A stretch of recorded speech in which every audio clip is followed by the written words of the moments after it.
we're going to go right into our first run of the event, Langrisser 1 HD Route H by LadyErianna. Go ahead and take it away. Hello and happy time zone, everyone. I hope everyone's doing well and happy Power Up with Pride Winter Pride. We are playing Langrisser 1 today, which is, in my opinion, the superior of the two on the HD set anyway. I'm going to try to explain things as much as possible. For a strategy RPG, this is actually very fast-paced. And there's a lot to explain, so I'm going to have Anade explain everything because they've entirely played this game, correct? Sure. I I have never played this game. I don't know anything about it. Perfect. You know everything about it already. So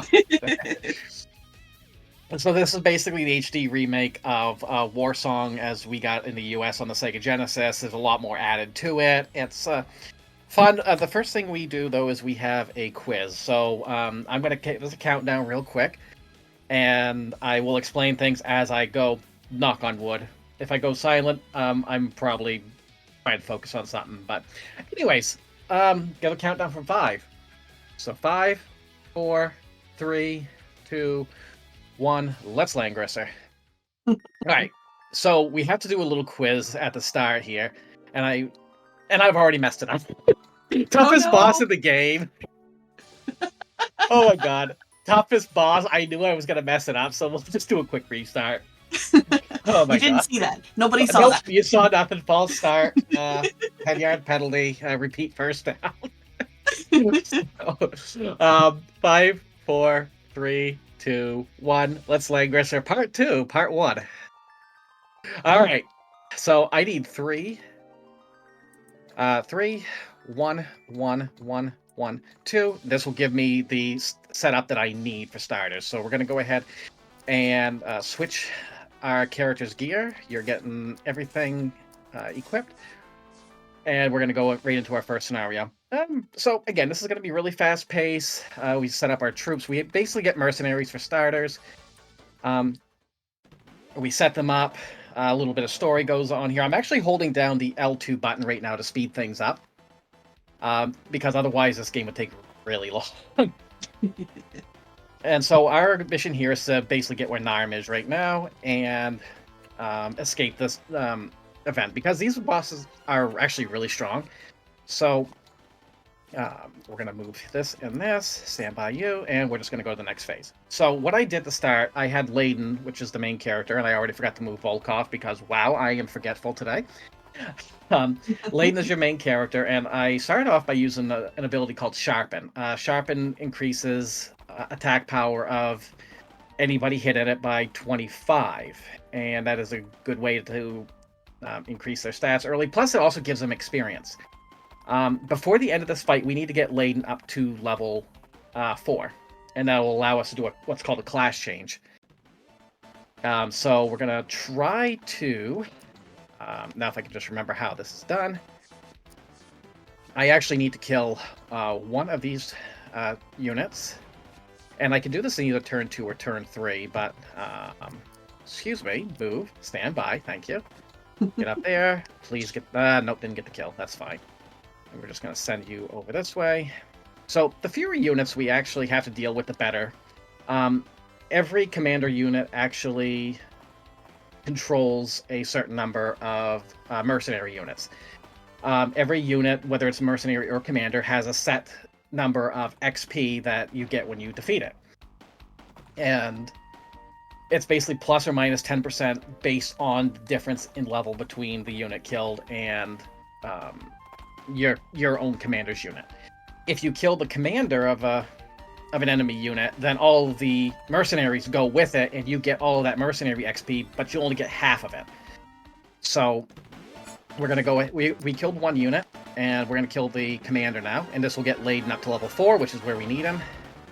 And at this point, we are running. And I'm gonna actually not do that. We're going to set the standby right now, and Volkov, take you out. We don't try and get Volkov too many kills, but if he can actually take out certain enemy troops, and it means that they won't have the turn, and it will actually speed things up. Volkov is basically Layden's guardian, and he's already at level 20 at the beginning of this game, so he's very overpowered. We use him sparingly because he doesn't gain XP very well, and there's also another reason which will come up. But other than that, this scenario is actually practically over. It's going to take 2 more turns, because I can't climb this wall. I do need to get to those yellow spots where Narm is in order to end this scenario. So can I ask, is there... You'd said, like, at one point, oh, that's not going to quite kill. So I assume there's some sort of RNG? A little bit of RNG, yeah. And that'll come into play many times. There's chances that you can crit your opponent, which is very nice. There's chances they can crit you, which is not so nice. And I'm probably going to be yelling at the game a time or two here, so we're actually going to go back and change you back to that, move up, and that's scenario 1 over with. Yay! So, all right, we're already 1/20th of the way there. We are 5% done, everybody. And that was a false start, and I'll probably take like a 5-yard penalty. Okay, that's right, it was a false start, so it was only a 5-yard penalty. So because we got Layden to level 4, we actually could do a class change. And give me one moment, I'm going to actually recruit 3 troopers here, and we're going to introduce what I call the Sphere of Influence. So, around every commander is a little sphere that they can... as long as their troops are within that sphere, those troops actually keep their stats. But if they are outside of that sphere, then they lose stats. Like what I'm doing here, my troopers are actually not doing a lot of damage, but that is okay. I don't need them to here.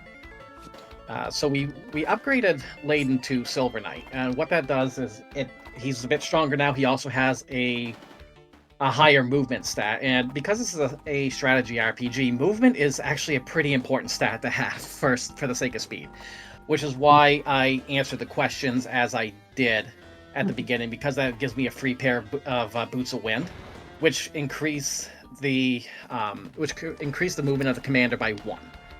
It doesn't seem like a lot, but it actually is very very good to have. And when we start getting the flyers, you'll understand why.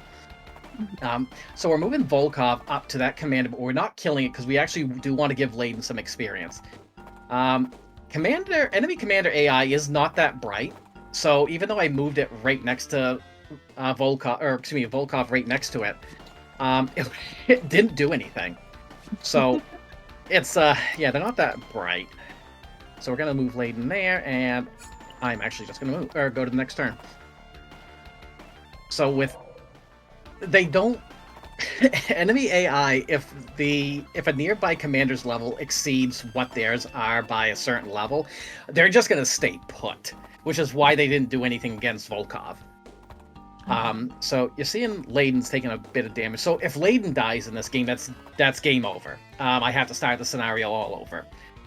The good news is that a level up actually fully restores the HP and MP of a unit. So we do like to see that. And we're going to have Volkov clear off some things. So the other thing we have to be wary of here, we do have anything in green are friendly units, but we can't control them. The friendly unit that's below us right now is Chris. She ends up being an ally to us. However, if she dies, that's also scenario over for this particular scenario, so we can't really have that now, can we? I would assume not. No, definitely not. That is very bad times. I am actually going to have Volkov take this kill. That's going to trigger that one, and all we got to do is just clear that last one, and the scenario will be over. That horse is in the river. Oh yeah, so one thing I probably should explain also is terrain. So certain terrains will interfere with the movement stat of certain units. There are units that actually gain huge stat bonuses if they're in the water. We will not see any of them because there's not a lot of scenarios where water is actually in play. That's fair. So we have our friendly units up there, Thorn and Hawking.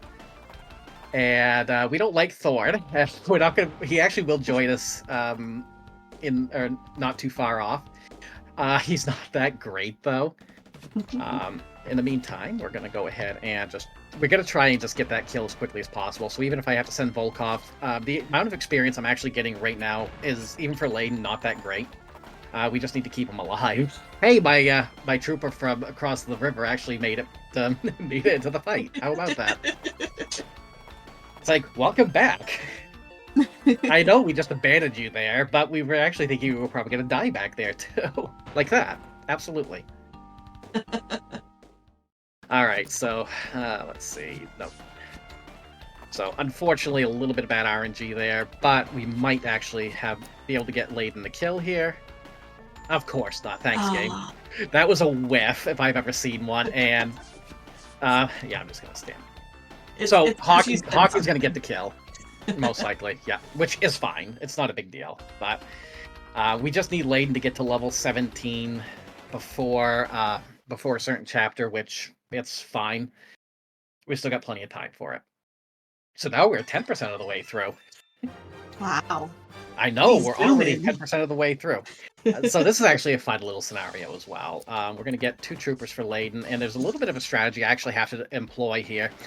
Again, this is another one where we have to protect Chris from the invaders. So we're going to move Layden right there. And Volkov, now with the Boots of Wind, which is a new strategy. I never used to give him the Boots of Wind. He's going to basically be used to clear off some just trash mobs that are showing up. So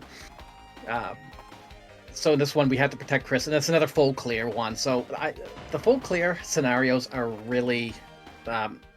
they take the longest out of any of them. I much prefer what's called a snipe. A snipe scenario where you have one target, and once you defeat the target, the scenario ends. We will have... This route is designed to have as many of those as possible. That makes sense. We are hoping to see that. Oh, good level up. That was actually a very timely level up for Layden.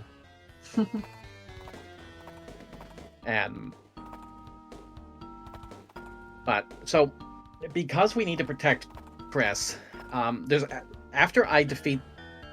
Either I defeat everything that's there already, or a certain number of turns passes, there's more backup that shows up, and they're going to gun right for Chris. So we actually have a strategy for that, and we're actually going to send this trooper over this way, and we're going to create a bottleneck. And what that bottleneck's going to do is make it so that if the enemy unit that does show up as backup comes in, they're not going to go for Chris right off the bat. Because Chris is a cleric, she's very weak, she's going to take a lot of damage really fast. And again, this is another scenario where if she dies, that's a restart on that scenario.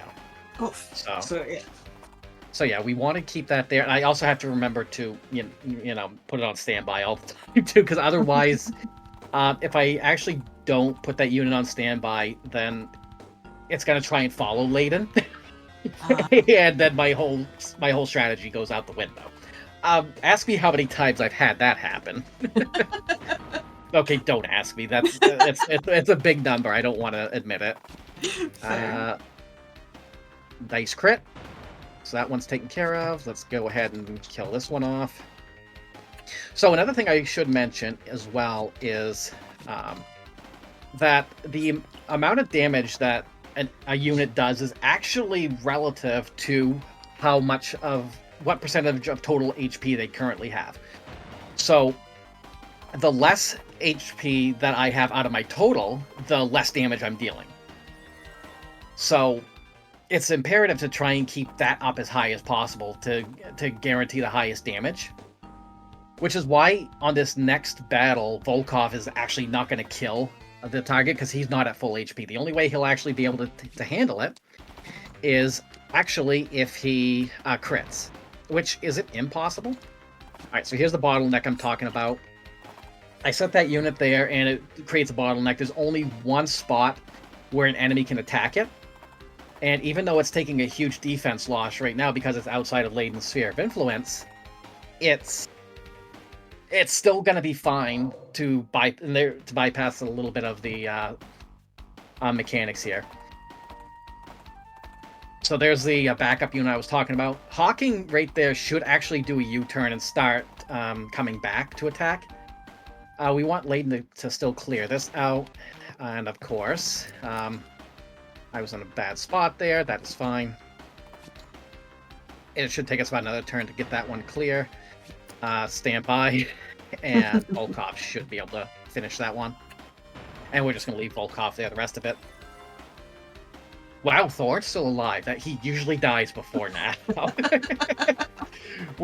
I will say there's only a couple spots where Thorn's actually... spoke too soon. Thorn's dead now. There you go. So, in the original War Song, all of your characters actually had permadeath. Oh boy. And in this game, no permadeath. So, as you can see, the enemy unit there actually went right for Chris, and because I had that... Wow, that was a whiff.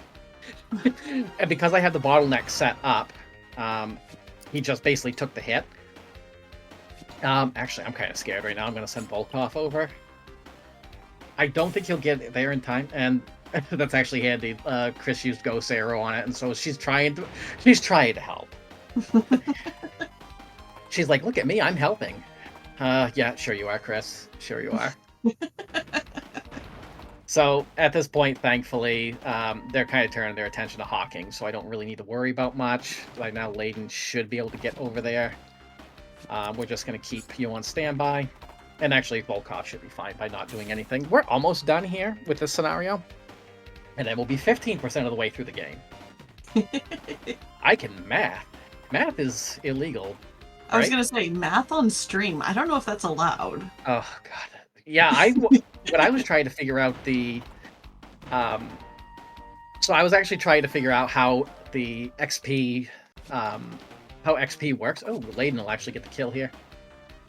I actually had to do a lot of math to figure it out. So that's scenario 3. And we're going to be introduced to our favorite character in the game coming up. This is Narm. She's the one that helped us escape in the first game. She is our best character. We love Narm. The reason being is she's a flying unit. And we love flying units in this game. Flying units ignore terrain, so they don't get the bonus from it, but they also... Alright, hang on one moment. I gotta remove all from you. You get the axe, you get the large shield, and you get boots of wind. So we're gonna give her the best equipment we have right now. And we're gonna just start funneling XP into her. So we're gonna give her a couple harpies. And we are changing Volkov with Narm. And so, yeah, we're going to try and do everything we can to give Narm as much experience as possible. And we actually need her to be at certain levels in order to make this work.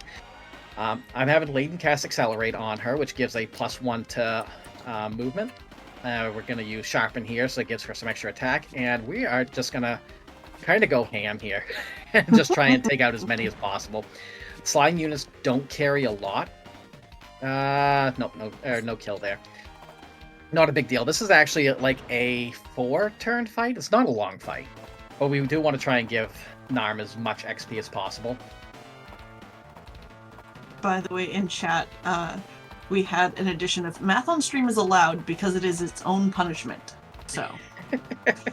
And there will be plenty of me getting punished in this game today. Probably the way this game sometimes just goes. So even though we could just give Narm everything, we'd still need to give some experience to Layden. So I send him over there, get that harpy to kill, and with any luck, thanks to that acceleration, this harpy should be able to come down. I don't think she's going to get the kill. Oh, she did. Okay. That was a crit if I've ever seen one. And Volkov's just going to stay there looking pretty. Hi, Volkov. You're an old man, but we love you because you've protected Layden and you actually swing hard. So, turn 3 is coming up and we're going to see a couple familiar faces. So let's take a look. Do they show up? They show up. So there's Thorn and Chris again. And we're just going to give Layden that kill. Get him to level 8. At this point... Narm can't get over there in time to actually help out, so I'm just going to have her cast Sharpen on herself to give her some more XP. Thorn's actually going to show his usefulness by casting Fireball on one of the slimes and completely decimating it. That's the only time Thorn's really going to be useful in that aspect. And at this point, we're just doing the same thing. We're going to go ahead and sharpen Layden, give him a little bit more XP, and same thing with Narm. Do that, and end the phase. And we're just going to let Thorn and Chris take care of it. So Thorn takes out a regular slime, Chris is going to take out the leader, and we're done with scenario 4. So that's 15%? We're at 20%. Oh, what? 4 out of 20. Math is hard. I agree. So Chris and Thorn actually join us as permanent members at this point, and we're on to scenario 5. We're just going to go right for it. So this is going to be our first snipe. That's Chris. I don't want to give her anything. Change positions. We change Layden with Volkov and Chris with Narm. And we're going. All right. So we have to snipe a commander called Lance, and he's going to be kind of a thorn in our side for a lot of this game. But we have to snipe him. So in order to do that, excuse me, we've got to sharpen. Give me 1 second as Volkov's going to go up here to kind of intercept the unit coming that way. And Narm, because she's actually a flyer, she does not care about these mountains. If a ground unit goes over mountains, they're slowed down quite a bit. Granted, they gain like a 20 to 30% defense boost. It slows them down a lot. Flyers don't care. So we're basically just going to have Narm just beeline right down the middle and go right for Lance and hope that I don't mess up somehow. In the meantime, we still need to give Layden some experience, so it's just a sharpen fest for him. Volkov's gonna pick off Lias.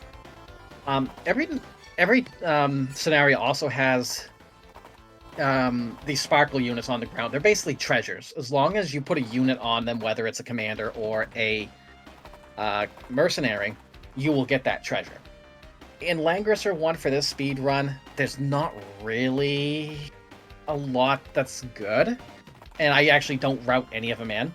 The only reason I'm actually landing on them here is because it's basically how I judge where I'm supposed to put Narm. We're gonna put we're gonna put Volkov right there. So my goal is to get to that other shiny spot, and that's where I'm gonna actually park Narm, and that should cause Lance to actually try to intercept Narm, and then we battle and hope that I don't get crit. not that it happens, but if Narm does die, I will reset the scenario. At least one good thing about this is if you game over or reset a scenario, you keep all the experience that you got, so you don't really lose anything out of it. Layden levels up, so I actually have some more XP. You're gonna park your booty right there. And there should be 2 harpies that go right next to her, which is gonna be great. Lias, are you gonna attack? You did attack Volkov. I've never seen Lias do that. He usually never attacks Volkov. Lias is level 10 compared to Volkov's level 20, so that's why I'm a little surprised at that. He just wanted to show off for the marathon. Lias definitely, I think, just wanted to show off. You can actually sharpen yourself a little bit more. And please don't whiff. Okay, you didn't whiff. Good. So that's one less unit I gotta deal with. You're gonna go ahead and sharpen. And we are going to attempt to take out this unit. This may not... that was a couple bad shots. Are you kidding me? Wow, game. Okay, I see how you're doing. Alright, so a little scary here. Also, you might have seen that one horseman next to Lance actually... that's actually not good. Healed itself. At the start of a turn, any mercenary unit that's adjacent to a commander will receive 25% of its health back. So, you'll see I'm doing the same thing. Mm-hmm. So, we're going to go ahead and sharpen you one more time. And I think, all things considered, I should be able to finish the scenario here.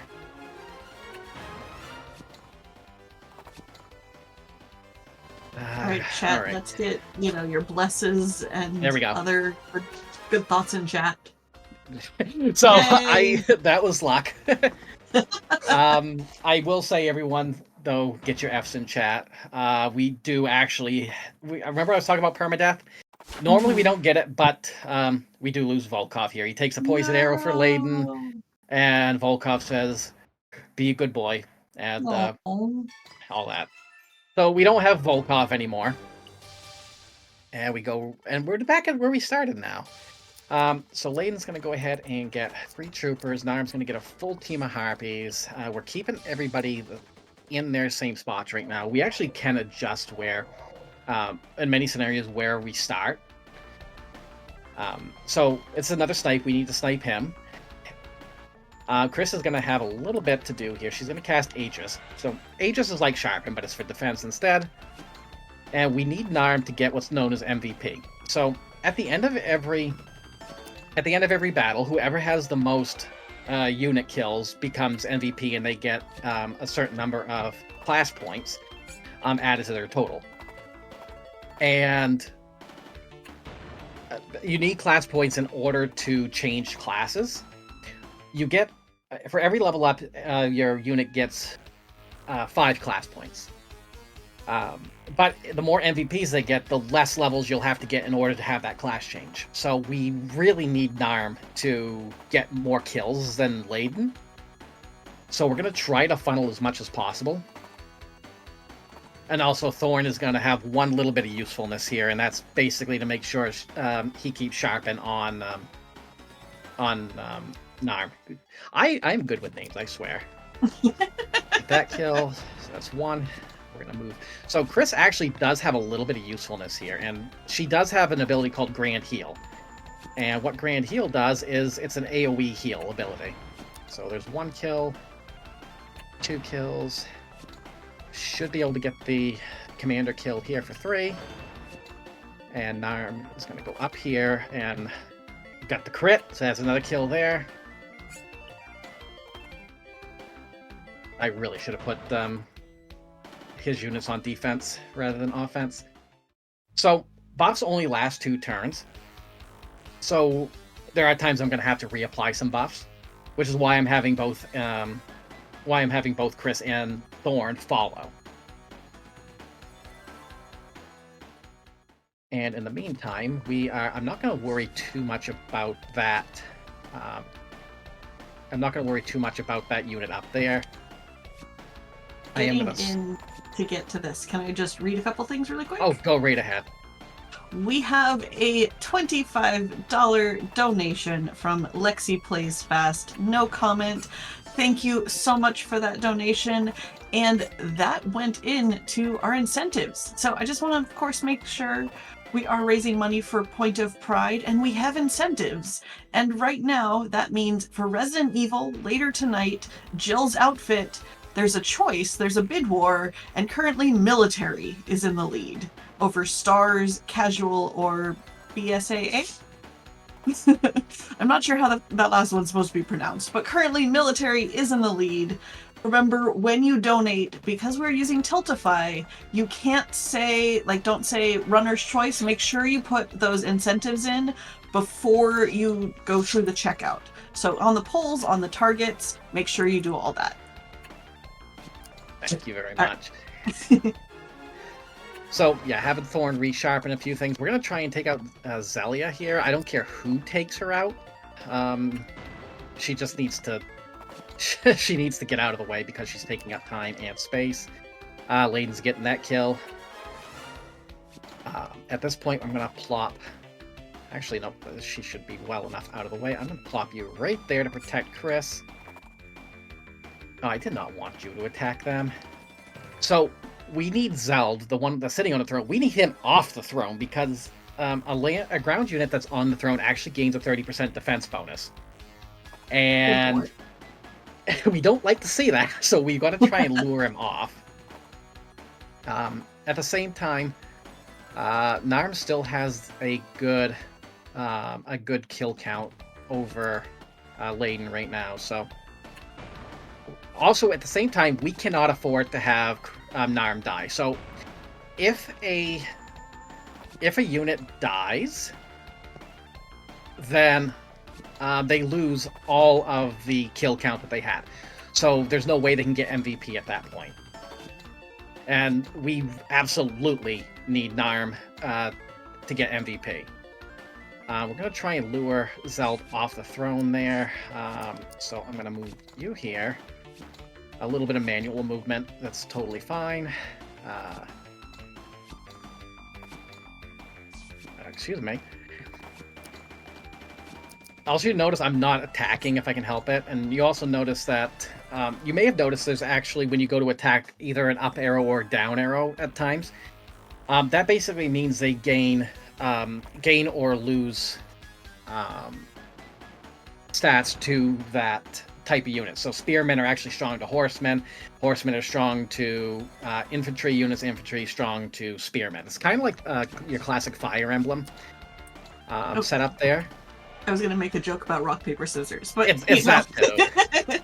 So we're going to go ahead and just buff these two, and I'm going to kind of set things up for Zeld. And that's fine. We're gonna... It doesn't matter who really gets the kill here, but alright, that should be fine.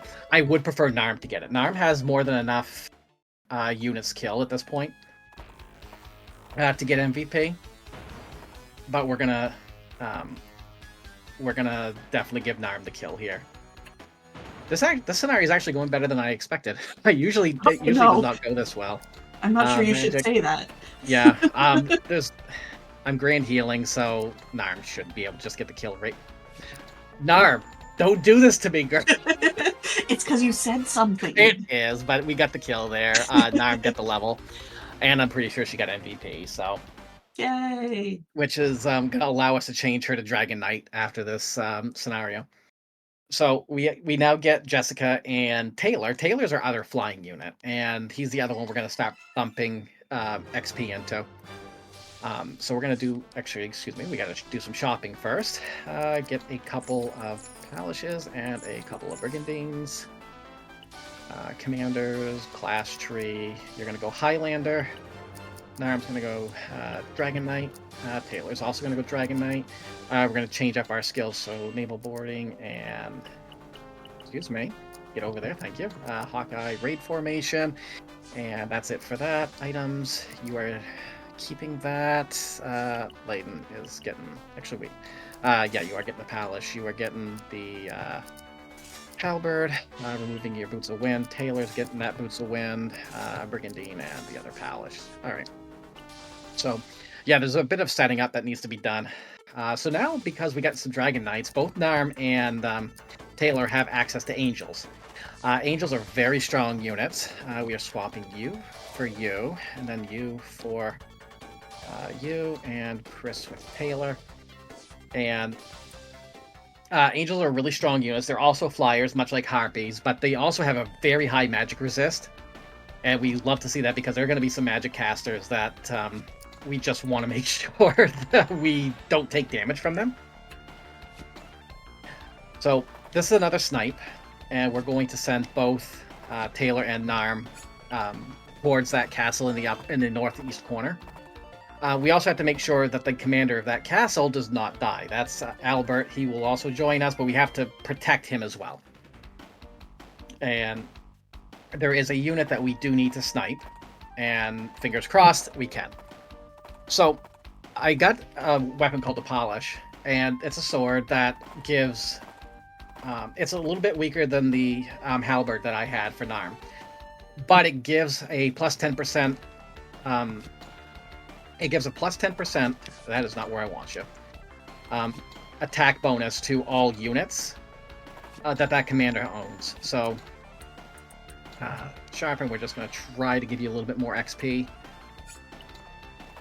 And we're going to mostly ignore those water units. So those are lizardmen and pirates. They gain a huge attack and defense bonus if they're in the water, but if they're on land, they're wet noodles. So,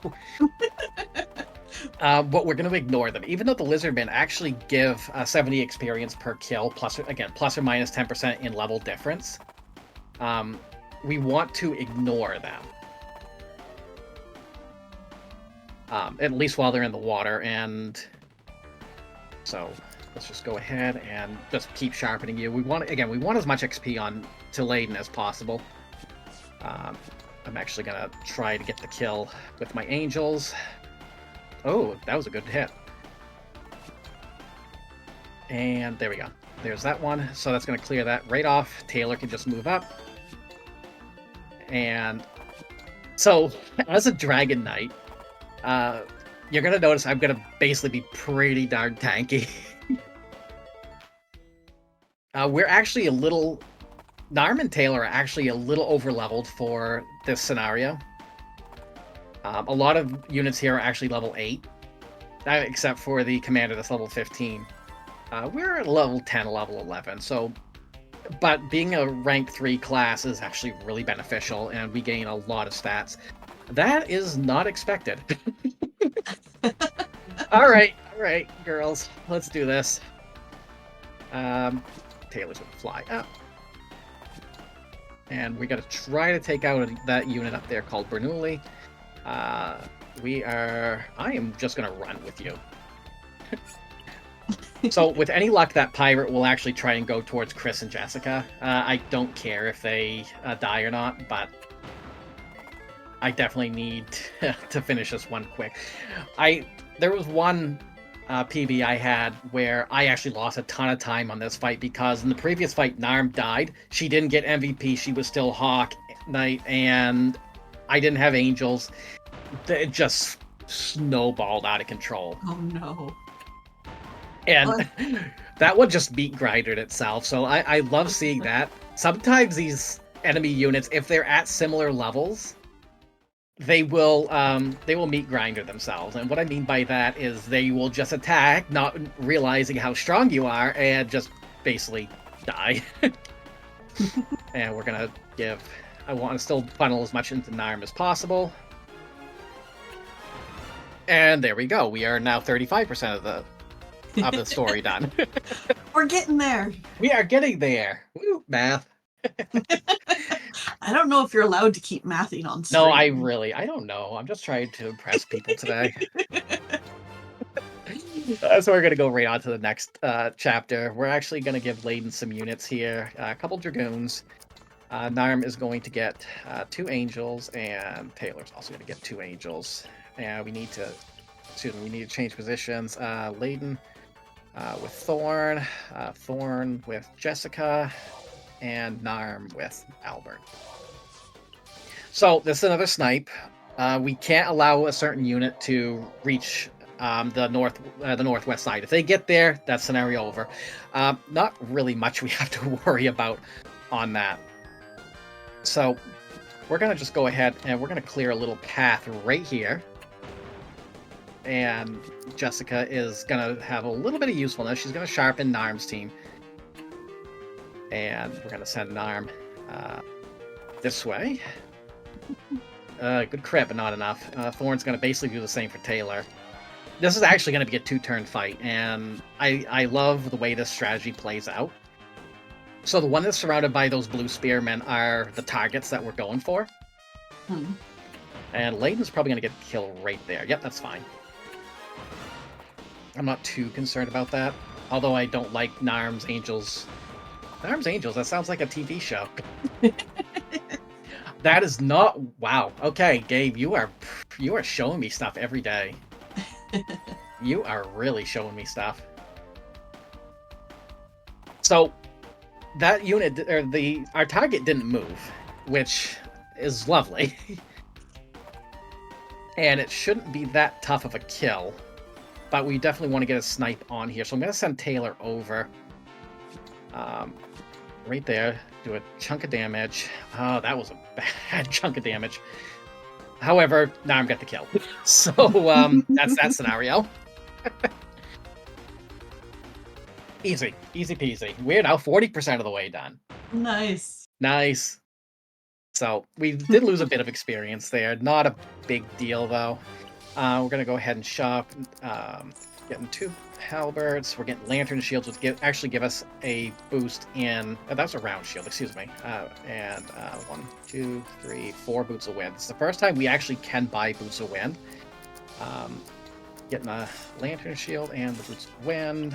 Narm is getting a halberd and a lantern shield back, and you are also getting a lantern shield and a halberd. So we're gonna give Layden. We're actually giving Layden some harpies here. Narm is going to get 4 angels, and Taylor is also going to get 4 angels. Where are you? There you are. Okay. Layden is going to swap with Thorn. Albert is going to swap with Taylor, and Narm is going to swap with Thorn. And so this is another escape section, just like the first chapter in the game. We need Layden to get to a certain spot, but he needs to cross water, which is not very good when you are a land unit. So that's why we also give him the harpies. We're going to try to avoid that water unit that's going to be trying to flank us, which is why we give Layden the escort of Taylor. Taylor should be able to deal with it, but we're going to try and drag them onto the land anyway. But you can see they get a lot of movement if they're on water. Oh, wow, yeah. They move very fast, and they hit really hard. And the thing is, it still takes 2 turns for Layden to get across the river on his own. So having that extra. Yeah, so that's as far as Layden can go right there. And we're going to try to get a kill here. But I don't think that'll happen. So that's fine. We're sending Narm up this way, and the reason being is we're gonna, as soon as Layden gets across the river, we're gonna see our good friend Lance again. You might remember him when I sniped him in chapter 5. I was gonna say, haven't we already done this? Yeah, we've already seen. Like I said, Lance is gonna be a thorn on our side, unlike Thorn, who actually is a thorn on our side. So. Alright, so this is a little bit dangerous here. I should have kept going with my ignore that enemy boss strat, which I kind of still am, but the good news is that while Lance is the thorn in our side, unlike Thorn being the actual thorn on our thorny side, Narm should be able to actually take out Lance really quick. So we're going to send Layden up a little bit, and we're actually going to send we're going to send Taylor up to try and get this clear. Of course. Thank you for not cooperating. Thank you for not cooperating, Taylor. That was great of you. That's not going to work out either. That's fine. So, wow, Layden, your harpies are getting still way too close to the water. You know, sometimes you just let the AI do the work for you. And it did. Lance is gone. So by having those harpies there, that enemy unit should basically go towards that harpy unit. And that was actually a perfectly timed level up. You'll love to see it. So as I mentioned before, a level up does give you a full refill on MP and HP. And also, as I mentioned, the closer your units are to being full HP, the more damage they do. Which is why you're also seeing other units kind of heal others as well. Ew, this is actually kind of annoying, right? to be completely honest with you. Can I actually move you up there? Get the clear. Thank you. All right. So again, we're trying to get Layden. I'm actually kind of scared right now. We'll move you up there. I do want to protect Layden still, because again, if Layden dies, that's GG. And we don't like seeing that. It's a little too early for GG. we have so much more. We have a lot more to go right now, and Narm will get that kill. Boom. We love seeing booms here. I think it's interesting that they explode. I know, I love it. Even when your old characters die, they just go boom. Oh yeah, the Krakens have been unleashed, so this is the other reason we choose to escape rather than try to fight, is because Krakens, they actually are really high level and they hit really hard. Wow. Okay.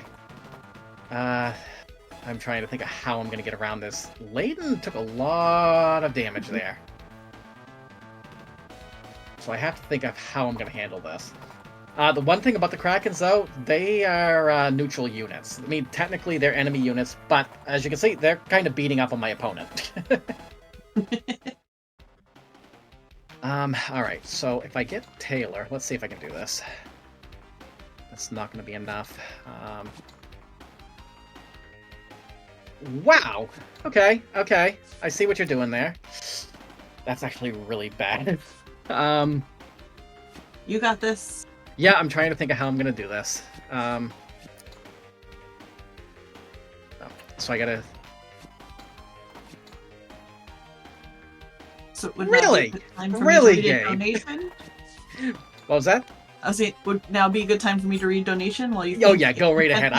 I'm just impressed at that 1 HP that Zelia still has.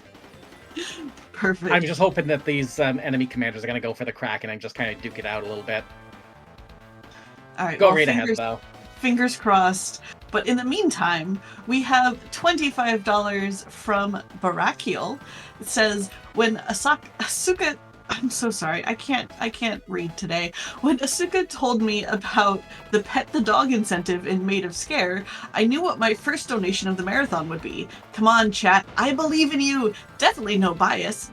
Don't look up who's going to be hosting that run. That's the dog. Thank you so Thank you, much, Taylor. Barakiel. And yes, that means we are now at, I believe, I'm double checking. We're at $51 out of 250 for Pet the Dog. Oh wait, no, $26. I'm sorry. We're at $26 out of $250 in order to pet the dog later tonight for Made of Scare. So if you want to make sure we're petting the dog, chat, I guess you gotta get those donations in! ! Donate in chat. I want to see the dog pet. Petting the dog is always worth the money, and it doesn't matter what the game is. Yes. You want to pet the dog. It's exactly. I mean, it's good puppers. We love to see it. So, having that lack of kill there kind of set us back a turn, but as soon as we move late in there, that puts us at 45% of the game done.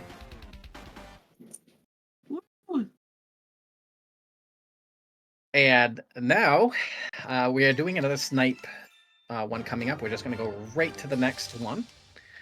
And we actually do need to, let's see, Layden we're going to give 3 Dragoons. We're giving Narm 3 Angels, and Taylor also gets 3 Angels. Changing Narm and Taylor, because we want to get Narm up to level 16 for this, so she can actually go to Dragon Lord, which is going to be what her max class is for this run. So this is another, basically, you get to the throne room, you snipe it, call it good. So again, dragons don't care about your walls and your terrain. We're just going to go right over it. Sending Jessica down here, and we're going to kind of group everybody together a little bit. And even though we don't care if anything happens to Thorn or not, we're kind of grouping everybody together because this is actually a good spot to give Layden a little bit of XP as well. While we still have a few chapters to worry about Layden getting to level 17, anything we can give him at this point is going to help. Because that means less we have to worry about later. So we're going to ignore this pirate troop here, hopefully. And I'm also ignoring that unit right there that's just moving. So there's a spellcaster there. It's a sorcerer. We want to kind of bait out... we want to bait out their use of Cyclone. And by doing that, we make sure that we can actually get in there and kill it without killing us. Because Cyclone actually does a ton of damage to flying units, and if you didn't notice, we got a bunch of flying units. The good news is even Cyclone won't damage the Angels a lot, but it will damage our commanders, and we don't want to see that.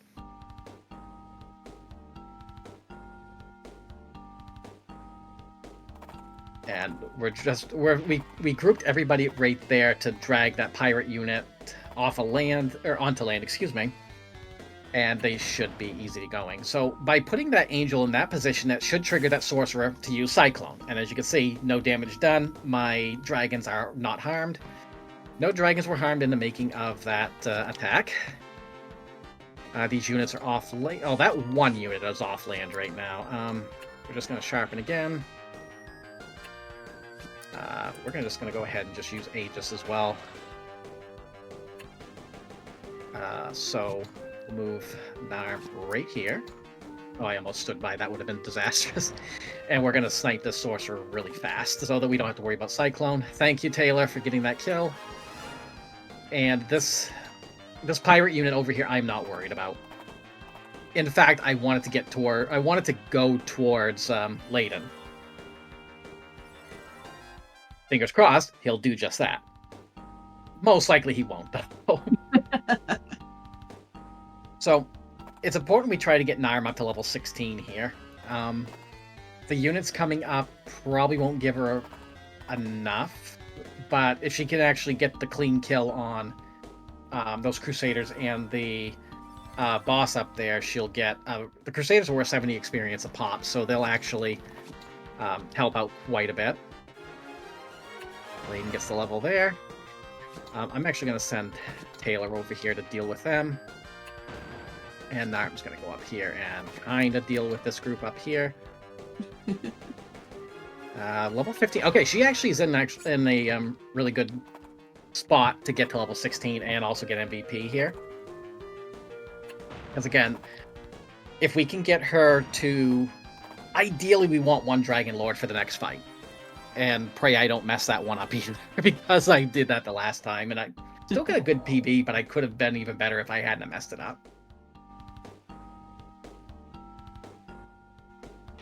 So we're just going through this. If there's anything else you want to add, now's a good time. Sure. Sorry, I was vibing to the music. It is like, it is a banging soundtrack, isn't it? Yeah, like it's chill, but also like, yeah, I don't know. It's good. Anyway, yes, I do have one donation to read while I'm distracted. We have $25 from Anonymous that says trans rights. Trans rights. That Trans is rights. Absolutely the best message. Yes, and that went towards the Luigi's Mansion category upgrade to 100%. So I just want to make sure, I mentioned, so of course we have Langrisser first, then we're going to have Splatoon 2, and then Luigi's Mansion. So if we want to see that category upgrade from any percent no out of bounds to 100%, which is, more marathon, more gaming, more time to hang out together, make sure you're getting those donations in. We love more marathon. I know I do. I love hanging out with y'all. Yes, I like hanging out with you too. Yay! You are cool peeps. What? Yes, I'm bullying you now. I said it. I absolutely said it, Anade. Come on, game. Alright, well. Alright, we're slowing down a little bit now. So I kind of need Narm to get that, to get all those units killed over there to get to 16. Let's see, 70, 70, 70, 70, that is 280 plus another 80. It's also a few levels ahead, so I get another 10% on top of it. Yeah, she should be able to get a level if she actually gets all of those kills. And this is, we're trying to get Leyden all the kills over here too, because again, we want him to, as much as possible. Albert actually has use of an ability called Dull, and while he is a dull character overall, so the ability makes sense, it actually lowers enemy defense by 35. Leyden at 14, that's great. That's actually a really good spot right there. Let's go ahead and move Taylor up, move Narm over. Unfortunately, this is a bit of a longer fight. And of course my horsemen like to attack the spearmen. Why wouldn't you?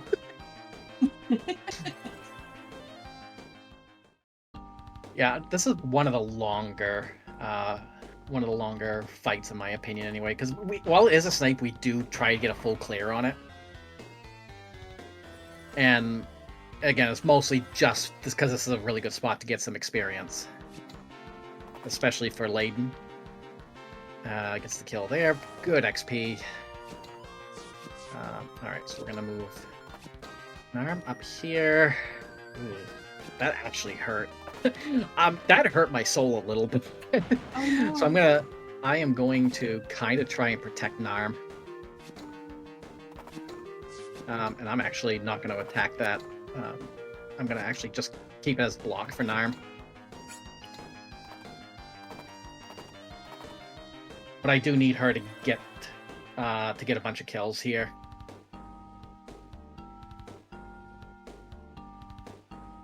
And something I've seen is it looks like if they're henchmen, I don't remember what the term was. Henchmen, mercenaries, however you want to call it. If their mercenaries get the kill, they get the XP?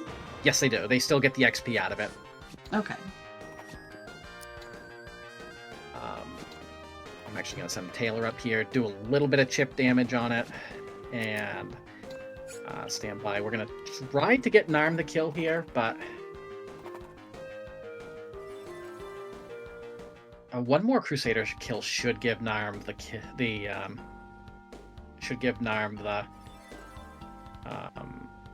the level that she needs. I might actually just go for the boss here. Magic Sharpen. With the Sharpen, Narm should be able to get the kill. Okay, she did. Yay! Okay, we're good. We're good. We are now halfway done with the game. Woo! And at level 16, Narm should be able to go Dragon Lord. I'm pretty sure she got the majority of the kills here. Hawking now joined us. He'll have a use here and there. But let's see, Narm, Clash Tree, Dragon Lord. We're going to change her skill. We're going Maelstrom and Rate Formation, and we're moving on. So Narm now has access to Griffins, which are another flying unit. They're actually the strongest flying unit that you can get. And at this point, we're going to start funneling some XP into Taylor as well. So we're going moving everybody over here. Layden with Thorn, Taylor with Albert, and Albert with Narm. So this is going to be another... Layden needs to get out of here. So there's 2 spots up there that Layden needs to get to. And he only needs to reach one of them, but we definitely need him to get up there. So we want Taylor to try to get to level 17. It's not vital if he doesn't, but level 17 will allow him to go Dragon Lord. Again, it's not vital if he does it, especially with the new route. But we love having 2 Dragon Lords in this party. So everyone on the left side, we don't care about. That is, we're gonna see Lance again. Again, Thorn on our side. He's gonna basically beeline to everybody to the left. We don't care. We actually prefer him to. We actually prefer that he go that way, because one of the stipulations for us to continue on Route H is to not kill Lance in this scenario. So, Hawking's one use here is to cast Accelerate. And this will allow Layden to get to his spot quicker. Oh, that was a perfectly timed kill for Taylor. Taylor, I don't think, is actually even going to be close to 17. I don't think he's going to be able to go Dragon Lord here. I really need to keep him away as well. So Narm's going to kind of beeline up the middle here. And pray I don't mess up. I'm trying to remember how... Okay, don't worry about magic damage. Alright, so we're just gonna... I remember what I'm doing now. So, yeah, a lot of these units are just gonna stay still. Okay, so that was actually perfect. However, even though angels are really strong to magic, archers are really strong to flying units. So, as you can see, that angel kind of went down fast.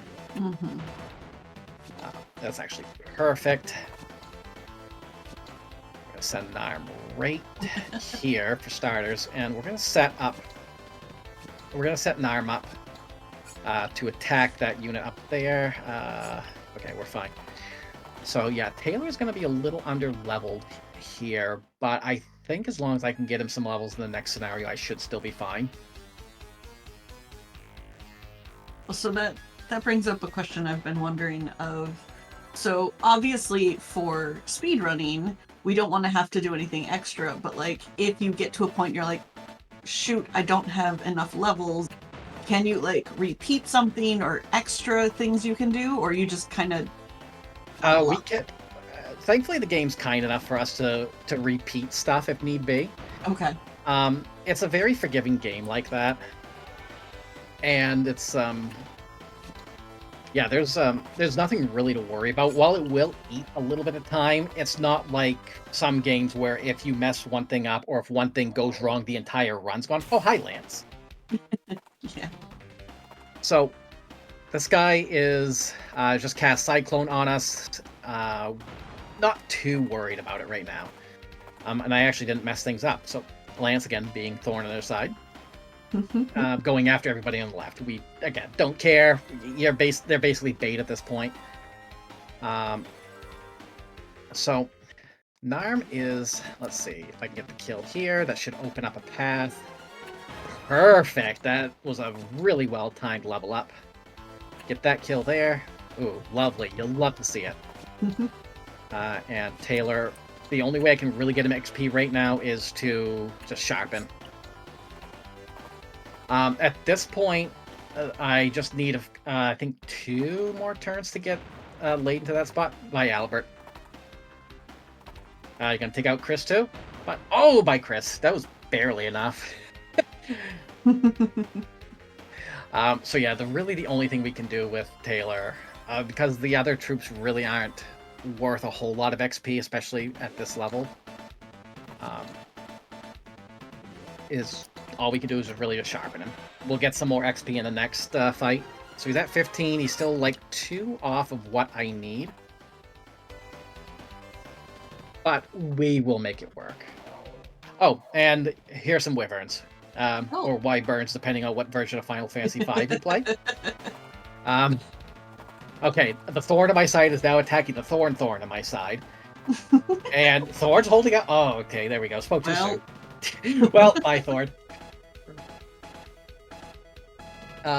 So the wyverns will attack any unit nearby. Again, it's another neutral unit. I'm not too concerned about it. Narm should be able to handle it if they do get close enough, but and of course we're just 1 spot away. I love seeing that.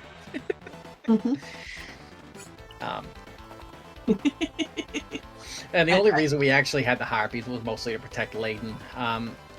We try and limit how many mercenaries we have, because the more you have, the more they have to move, and that takes up time. So that's why I don't always go for max number of units. That makes sense. We're fine. I could try and get Narm a little bit more XP by killing that wyvern, but we're done here. 55% done. By the way, I need to share a joke in chat was, wyvern, why not? Exactly. Oh, by the way, Lance is at our party now. Okay. So our Thorn at our side is actually no longer a Thorn at our side. 3 robes to light. And we are actually... this is the only place where we actually use him. Taylor does not have enough for Dragon Lord, and Layden is not enough for Ranger yet. So item, you are getting Longbow, Robe of Light, Boots of Wind, Robe of Light, Longbow. Longbow gives us a pretty good boost to dexterity to increase our odds of hitting and our odds of critting. So let's see. Layden's going to get 1 Dragoon. Narm is getting 3 Griffins. Taylor is getting 3 Angels. And I am giving Lance 3 Royal Lancers. So we're swapping you with Albert. We are swapping Hawking with Lance. and we are swapping Narm with Narm with Lance. Actually, I think this side's actually got more XP on it, so we'll swap you two as well. So left side again, don't care. So, we're focusing on right side. So Lance is quite useful right here in that he actually has Sharpen 2. And I've got to figure out where I want to plant that. So it's a bit stronger, and we're going to try... And we're also moving one of Lance's units right here. It is outside of his sphere of influence, but not caring because there's a reason we need to do this. The snipe target that we have casts a really nasty spell called Thunderstorm. And it does a lot of damage. He can only cast it 3 times, though. He'll only cast it if there is any unit that is within the Thunderstorm's range. So we bait out that Thunderstorm by putting in a Royal Lancer right there. And at the same time, those soldiers will also come down and fight that Lancer. We don't care if the Lancer dies. We don't care if Lance dies. We just need to bait that out. And so there's a Thunderstorm. There's one. We need to bait out 2 more after that. And in the meantime, we try and get as much XP for both Taylor and Layden as possible. If Narm gets some, that's fine, but we definitely want Taylor to get as much as possible to get to level 17. It will allow him to become Dragon Lord, and the next fight will just be all the much easier for it. But if there's anything else to say at this moment, feel free. I swear, I have a voice. Voices are important. More or less. So, of course, I wanted to say we are here for Winter Pride. We're raising money for Point of Pride. And Point of Pride is a trans-led 501c3 nonprofit organization, and they've served tens of thousands of people in all 50 states and 100 plus countries by providing access to gender-affirming health and wellness services. Of course, all your donations through !donate are going directly to Point of Pride, but also we have merch. And I haven't mentioned that yet, so I need to make sure I call it out. We have merch for this event. Adorable mugs, t-shirts, tote bags, and hoodies are all available in support of Point of Pride. You can type !merch, M-E-R-C-H, in chat to get the links to both our Winter Pride 2023 store and the Point of Pride store. And then money from those purchases goes towards Point of Pride. And if you haven't looked at those designs yet, I 100% recommend you do. I'm gonna have to go buy like all of the stuff later. Every stuff. All right, so we still need to bait out one more.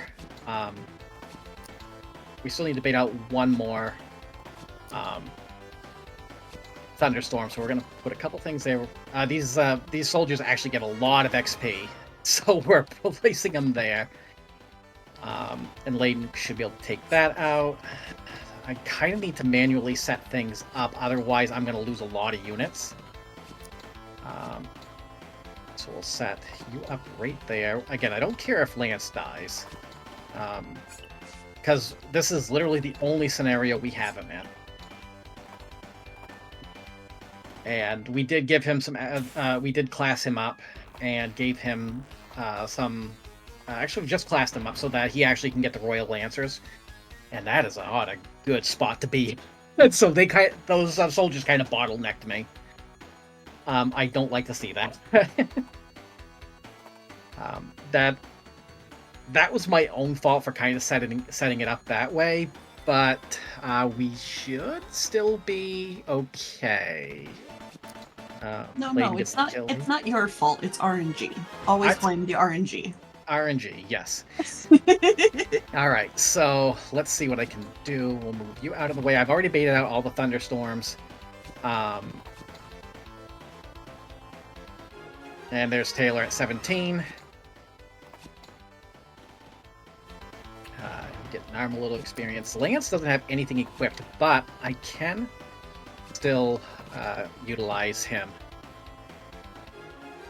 Yeah, Narm's going to get plenty of XP here. And Taylor's at a point where it's fine where he is. Set these angels up here to kind of just open up that spot so that we can utilize it later.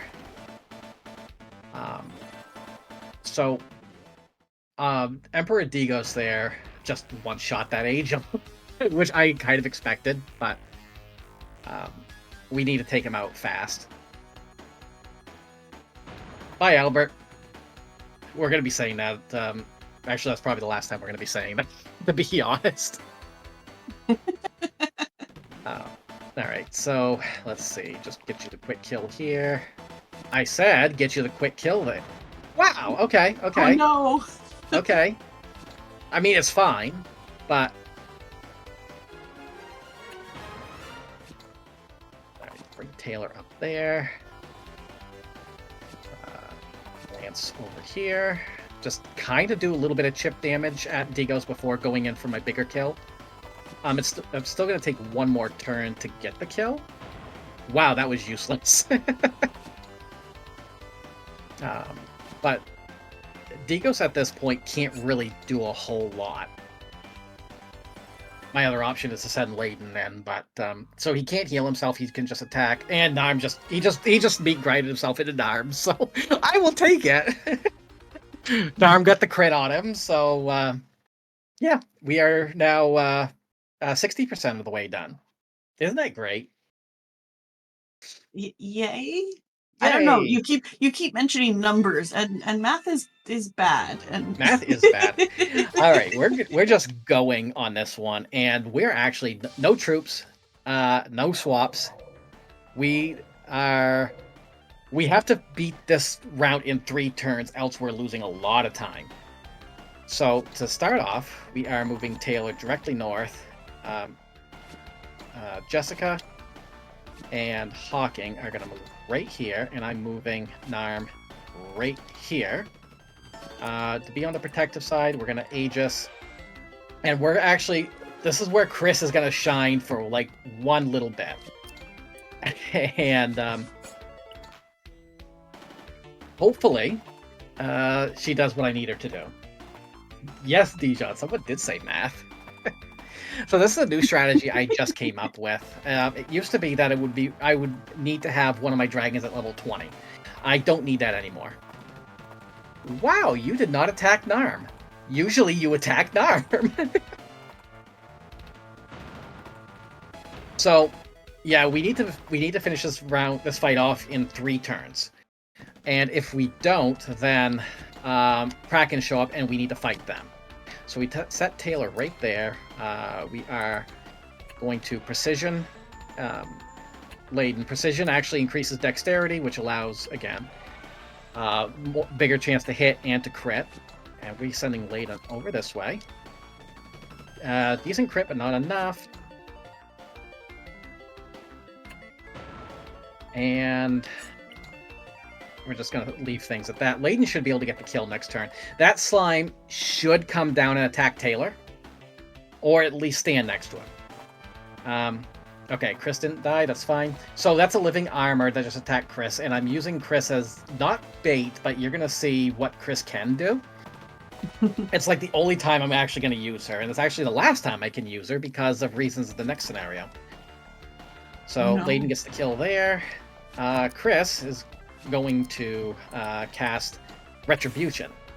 Holy damage, does a ton of damage, and gets the kill. And Taylor is going to attack this. Not a lot of experience, but we are now 65% of the way through. So 65% of the way through. I think that means, chat, you need to keep those donations coming so that we can get not only the upgrade of Luigi's Mansion to 100%, but eventually later tonight, that Maid of Scare, we want to pet the dog. I really want to pet the dog. I need to see the dog to pet the dog. So come on, chat, ! Donate in chat. Absolutely. And we're actually changing Albert's class a little bit right now. We do need to get Layden one more level here. So Narm is, let's see, 3 Griffins for Narm. Taylor didn't have. Oh shoot! I forgot to change his class. All right, so we gotta rearrange a couple things here. Let's see, a couple Dragoons. So I'm kind of flying off the seat of my pants right now. We're actually gonna make use of Albert here. Layden swaps with Taylor. Layden swaps with Thorn. Albert swaps with Jessica. Hawking swaps with Albert. So I actually should have changed Taylor's job here. Actually, I should have changed it the last scenario, but oopsie doodle. We'll be fine. We should be anyway. So I just need to... You're just making it more interesting. Absolutely. We're going to accelerate Albert. And move him all the way up here. Yeah, we're going to try to funnel... We need to funnel some XP into Layden at this point. He needs one more level, I believe. He was at 35 CP. If I check the status real quick. Yes, he needs one more level. So we need to be able to get one level on him, which these enemies here are actually really high in XP, so that shouldn't be an issue. So there is a reason we actually turned Albert into a Highlander. So he's a horseman, he gets access to 5 units, and we gave him Dragoons. There is a reason. And at the beginning of next turn, we are going to be introduced to Betty. Betty needs to die. Oh dear. In order for us to continue our Route H, Betty needs to die. Betty, we don't control Betty. She is and we can't kill her because she's a friendly unit. But we need her to die, so we have to kind of trap her. And by trapping her, we can... by trapping her, we can assure that she's going to die a much quicker death. So can I clarify? Do we need her to die just for speed reason? In order to stay on Route H, she actually needs to die. Oh, and that is for speed reasons. So what we do is we place Albert right here, and we set the Dragoons up to... I almost did a standby, and that would have actually been really disastrous. We set all the Dragoons up in this formation right here, and I'm then going to command them to stand by so that they can't move. We're basically locking her in right there. And... Alright, so this is going to be a little bit slower just because I didn't change... okay, Layden's where he needs to be right now. We need... We need to do kind of a clear house here. Narm is really strong, so let's just go ahead. Nobody at this stage actually needs levels, so... Now that Layden is at level 17, he's at 40. We're gonna job change him next scenario, and please don't let me forget to job change Taylor as well. I will try to remind you. But yes, no I am counting on you here, Anade. Absolutely counting on you. Okay. So when you get a poor time, it can be my fault. Okay, absolutely. Absolutely. I love that idea. So, and I'm kind of going backwards right now. So I actually really need Narm to go to the right. And I'll have Taylor and Layden take the werewolves out. So I'm not going to worry too much about Betty at this point. Give me one moment to try to clear a path.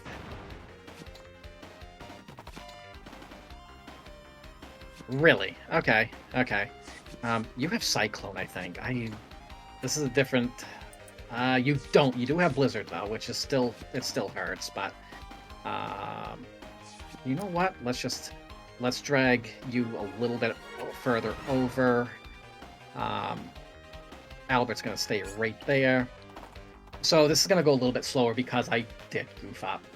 You know what? That's fine. It's more of me, which is and more marathon. More marathon. Exactly. More time to donate. Absolutely. So Betty's locked in that position because she's in the mountains. She can't move. Technically, she can actually pass through my units. However, she doesn't have enough movement to do it. Old strategies actually used to use Thorn in that situation, but I realized, hey, I can level up Albert. Albert's tankier, he gets one more unit, and it's a lot safer. So we run with it. All right, so that left you wide open. Can I actually get the kill if I go... please? Oh, come on. That was the biggest whiff I've ever seen. I've seen whiffs. This game loves to just whiff. But we need to get rid of him quick. Really, game? Oh, no. Really?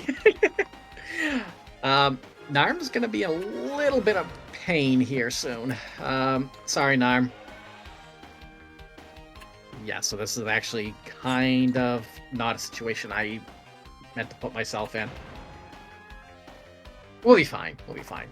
It's just slowing us down a little bit. And of course, Betty's also a healer, so that makes things even more annoying. But the enemy unit chasing her is basically just going to attack her. Wow, that should have been a kill. That absolutely should have been a kill. So with any luck, they'll focus on Betty, and we'll be fine. That werewolf I'm not going to worry about too much, but this is a full clear level as well, so... All right. Let's see. Well, let's just go ahead and get the kill there. We got some stones to deal with now. Yeah, this is very, very unfortunate. So, and those rocks are, as you can imagine, very defensive. Of course. And that Nagya, who's in the center room there, he's a spellcaster. It can hurt if he uses the wrong spells, but he also, the one he tries to go to is Earthquake. Earthquake has no effect on flying units. Come on, Taylor. This is actually a little bit dangerous. I should be fine, but walls also give a lot of defense. Let's put you here. I'll give you the kill. That'll level you up to 20. Alright. So, we still might be okay. Gosh darn it, Betty. Betty is like, no. No, Betty is, Betty's not having any of this right now. She is... And it very well could be that I goofed up, but, actually, we want to place you right there. We're going to place Narm kinda right here. Actually, no, we're going to place you right there. And Layden's where he needs to be, so I'm not going to do anything with him. Okay, Betty's out of MP, so she's not going to heal herself anymore. Okay. That being said, oh, wow. Okay, okay. That unit normally attacks Betty, and in doing so... Okay, that's a kill. Arm levels up. And Taylor, we're just getting to level up. Should be able to swipe in and get the kill. Of course not. But, however, Nagya's going to go ahead and cast Earthquake here. And again, it's not going to do any damage because, you know, flying units. Mm-hmm. 0. Perfect. We love to see it. There, Betty's gone. So with Betty gone, that means all we got to do is just finish off these units. I gave Albert some equipment to try and expedite that, but who knows? The way the RNG's been going in this run, it wouldn't surprise me if Albert can't really do anything. Let's see, get these cleared out, and it's not even so much that I need XP. It's just. Albert does have a Boots of Wind, so I might be able to move him around and get the kill. Yep, there we go. Thank you, Albert! Yay! Alright, so we are now 70% of the way done. Oh yeah, I just remembered. I actually cannot class up Taylor here. And we actually got the Langrisser. You might have been wondering what Langrisser is entirely. It's actually a sword. Okay. It's the holy sword, basically. So we're on... so now we only have Layden as our commander. I actually forgot to buy something. We're gonna go shopping. You said we can't change classes here? We can't for Taylor. I just need to do it when I get access to him again. So Commander, we're going to give... we changed Layden over to Self-Force, and we changed Layden over to Ranger, which Ranger is actually a really strong class. The only problem with it is I only can control one unit at a time. But we absolutely really don't need it. I'm going to go ahead and give him a Harpy. And I actually took the Boots of Wind off him, because another benefit of being a Ranger is you actually get really high movement. And this is the reason we actually choose Route H, is because it's these next scenarios are actually the quickest out of all of them. Technically, I say Betty is the final boss of this game, so the rest of this is basically just going to be how hard can my team hit at this point. And right now, so the scenario basically goes, yeah, we're actually teaming with the people we just killed now. So Nagya, we're teaming with him now. Chris followed us. We're basically now siding with the monsters, saying, you know, the monsters aren't all bad, right? And the people we're attacking are actually Prince Layden's own troop. That's their own, his own army, basically. All of his friends basically decide, you know what, Layden, you've gone, this is not what we want to do, we're going to oppose you. So that's why we don't have Narm, Taylor, Jessica, Thorne, Hawking, Albert, and the rest. Chris does decide to go with us, however, F's in chat for Chris. Oh no! That is a permadeath. And, we don't like to see it, but, you know, it happens. So, Layden, though, he has the Langrisser, he's a Ranger, he gets a lot of attack. And we're just going to basically be sniping commanders at this point. We're not too worried about any of the... monsters. And they just... that one just meat grindered into me, so we're cool with that. You love to see it. I'm going to try to get this Harpy to get the kill. Of course not. Thank you, Harpy. Because I was going to send Layden down there and take out that pirate, but... we're fine. This is fine. It's marathon luck, both good and bad, right? Yep. That's how it goes. Alright, can I actually send you... No, you're weak to it, so... this actually could cut me some time, but we'll see. Actually, this could cost me a little bit of time. Oh, that's fine. Layden should be able to just one-shot it from there. And... bonk. Wow! Wow, Layden! What was that? I've never seen my allies get this close. So that's just RNG in a nutshell right there. And there we go. We bonked that time. For real. For real. Now we're 75% of the way done.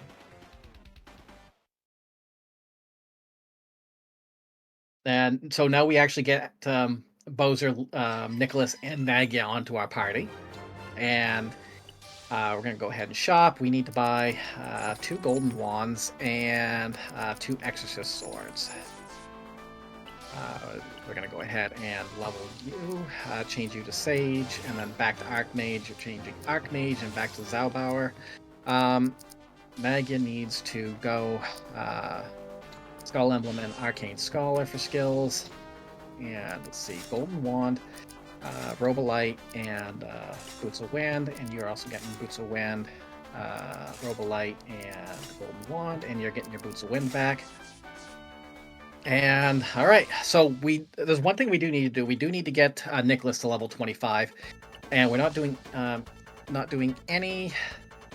Yep, that's actually where we want it. Okay, good. We're not doing any soldier or any mercenaries here. We're not changing anything around, and we're actually fighting our old friends. So we're gonna move Layden right here. We are moving Nicholas right there. Bowser, we don't really use a lot, but we do need Nagya and Nicholas to actually get a little bit of experience here. And you're gonna see why I gave them golden wands. It increases their magic. There's Lance, by the way. Again, being a thorn on our side. Of course. So Narm is gonna go straight for Nagya. Nagia will take a hit and take a lot of damage from it, but it's not going to be enough to kill him. I'm not worried about it. Jessica's right there as well. Taylor is actually not a dragon anymore. He's actually a serpent lord at this point. One thing about serpent lords is they're weak to thunder, so we're gonna have some fun here. So we're gonna go ahead and have Nagia cast Tempest, which is going to wreck Narm and get him to level 25. Nicholas is going to cast Energy Bolt, which is lightning based, and that's going to wreck Taylor. Oh, geez. And that's going to get him to level 25. We're moving Bowser there. We're going to move Layden up to get rid of Taylor. And yeah, so we only need Nicholas and Nagia to get to 25 because that allows them to learn Earthquake. And we need Earthquake in order to make the final battle that much easier. So let's go ahead and Crimson Tide. And we're going to do the same thing with you. Crimson Tide. Just to take that out. And you're going to go ahead and use a cool ability called Teleport, which is going to allow me to move Layden right there. And if we move Layden right here and stand by, he's actually going to talk to Jessica. And Jessica's going to join us. And that ends that battle. We are now 80% of the way done. Nice. And this also gives us back both access to Narm and Taylor as well. But not anybody else. Well, we did kind of beat them up. We did a little bit. All right. Taylor, let's go ahead and change you over now. Skills, you were getting Maelstrom and Raid Formation.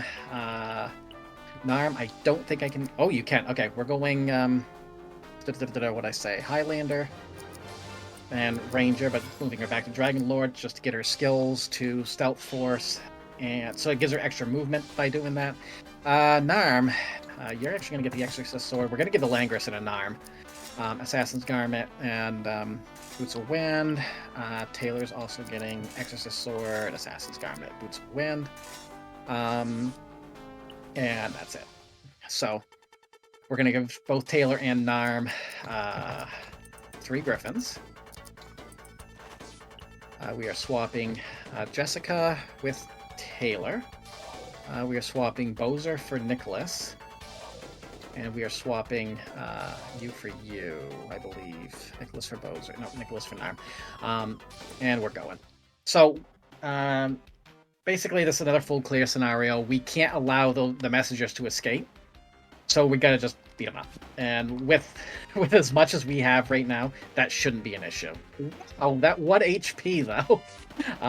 Actually, you have the ability we want. Sharpen 3, which has a really large range. It's a plus 70, I believe, to attack for 2 turns. Bowser's 1 extra shot. We're going to teleport. And we're going to send Narm as far as possible. Nagia and Nicholas we're not worried about right now.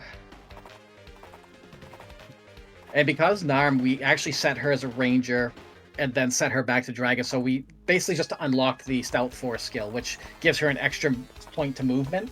But it means that she loses 1 unit total that she can control.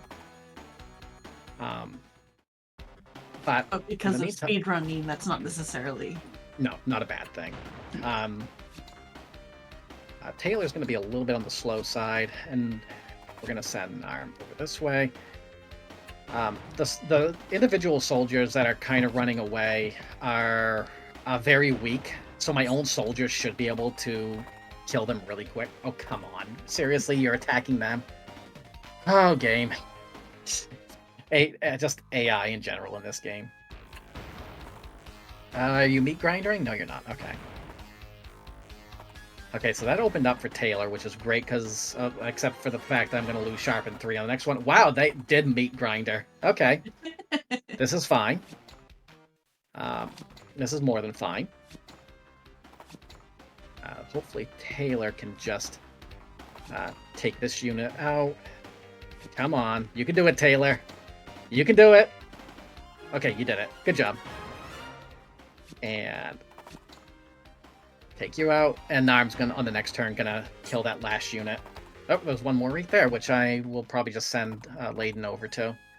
Actually, let's see who's closer. Layden's right there. Boop, boop. Really, Layden? Come on. Come on, Layden. Fine, we'll give that to Taylor then. Not a big deal. Narm should be able to get the kill, and we are now 85% of the way through. We only got 3 more chapters. Okay. And again, the reason we choose this path is it's the fewest units to have to worry about. And oh, Thorn is in our party still, but again, he's more of a thorn on our side. So we're gonna go ahead and give Taylor and Narm both 3 griffins for this fight. And we are swapping Layden with Jessica, and Jessica with Narm. And you can see Thorn right there. He is a part of our team. We don't like him very much, though, so he's just kind of sitting around. Now we're taking on Albert and Hawking. So we're going to actually have Layden start off by accelerating Narm, so that gives her a +2 to movement. And you can see she's got a really long range on her now, especially with Stealth Force. Jessica, we, again, don't worry about. There's not really much she can... She does have one more use in this, but we don't really worry about it. So Albert and Hawking are basically saying, Thorn, wake up, help us.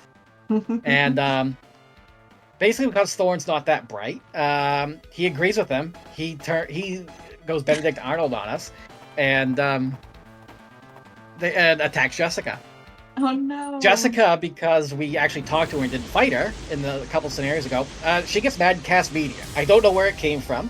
She cast it, and F's in chat for Thorn. Not that anybody cared. Kill this one. Oh, come on, Narm. That's actually not good. I might have overextended myself on this one. Uh-oh. Alright, blesses in chat. But yeah, I need all the bless RNGs right now. Okay.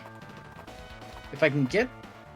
Okay, they're not attacking Narm. I mean, Albert did, but not a big deal. So we're going to go ahead and get this set up.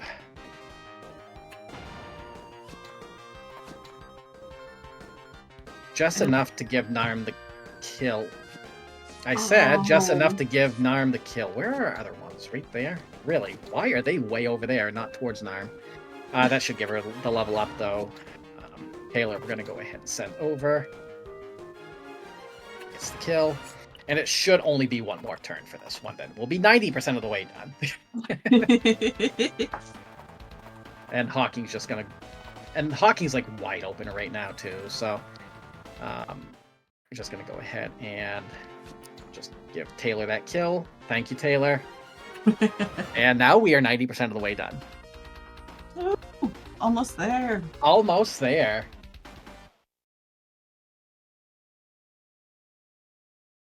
So, we got one more shopping trip here.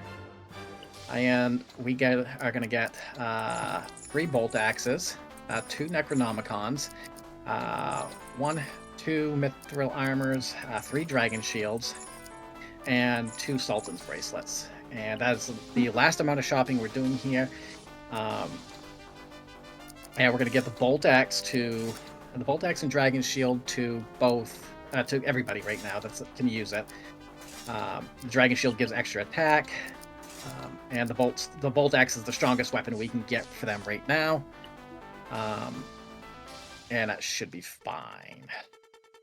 We're going to give both Narm and Taylor 2 griffins here. We're swapping Layden with Narm and you with you. So we're helping out Bowser and his team again. And other than that, let's take a look. So we're gonna I'm not gonna do anything with that. I'm actually gonna send you. New strats is I actually have Layden follow. Jessica can actually sharpen though. So we'll have Jessica sharpen Taylor in his unit. This is another short scenario.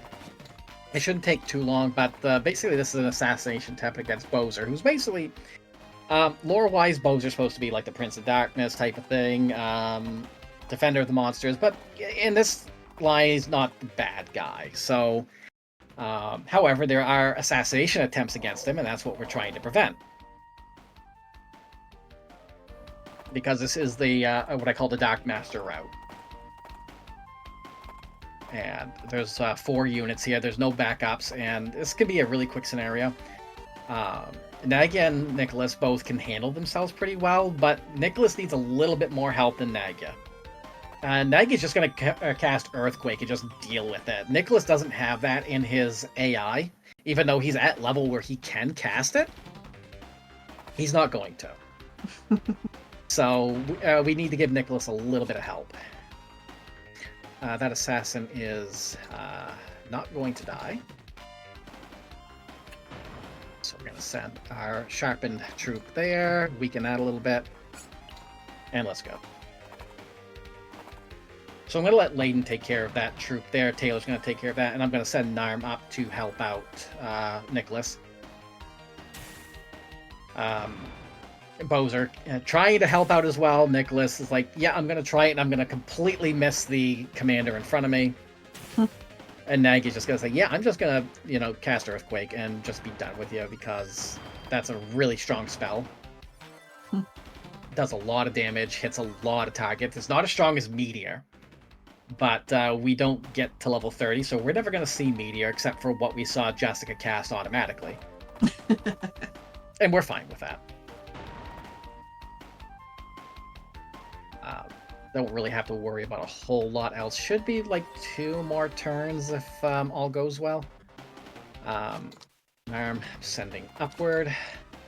Layden, we're going to just finish this job over here. And there's that one. Also, all things considered, aside from a couple whiffs, this run's actually not going too bad right now. I don't know if you want to say that out loud before the run is over. Yeah, especially considering that I have to beat the next chapter in 2 turns. Oh dear. Yeah. Or else reinforcements show up and it takes like another turn. It's not game over, but it definitely adds a couple minutes if I don't. But it really hasn't gone all that bad. This has actually been a fairly solid run, all things considered. And thank you. And we are 95% of the way done. How about that? Chat, if you want to get your donations read while LadyErianna is still with us, type !donate in chat. And remember to include your incentives, !incentives in chat. Go ahead. All right. So we're going to give Narm back Maelstrom in raid formation. We're going to equip. You get the Necronomicon, Mithril Armor, and Sultan's Bracelet. You get the same thing.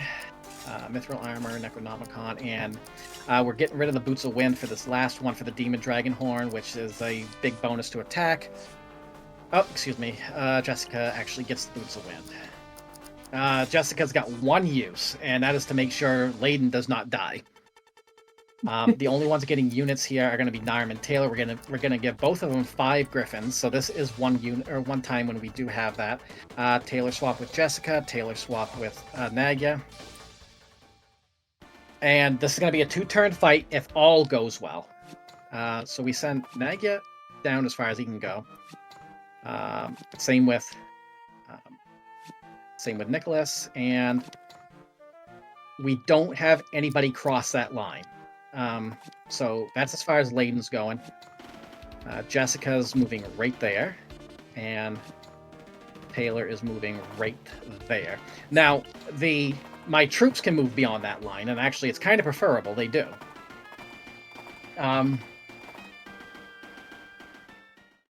I think I might have goofed, but I think we'll be fine. So, Thorn, again, going to be a thorn on our side, going right for Layden. And we got, like I said, we got 2 turns. At the end of turn 2, Lance and his units show up. If we could actually get the kill before the end of turn 2, then Lance won't show up and that's game. Okay. And this is the reason why we have Nicholas and Nagy at level 25, because they both get access to Earthquake. Earthquake hits really hard. I can't control where it is, but as you can see, it's going to wipe a lot of them right out. Nicholas is slightly weaker than Nagya, but that is fine. Let's see how I'm going to do this. Move. Attack. So I have to kind of play a little strategically here in order to get the right amount of kills.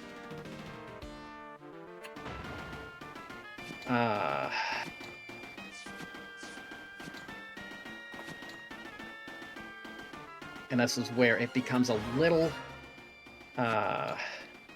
bit on the tricky side. All right, so we're gonna heal Layden.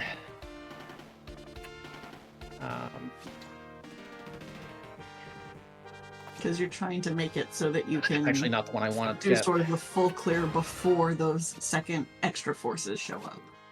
Right, and I think I messed up. Let's see if I can do this. I should have attacked the one below. Mm-hmm. I could still make this work, but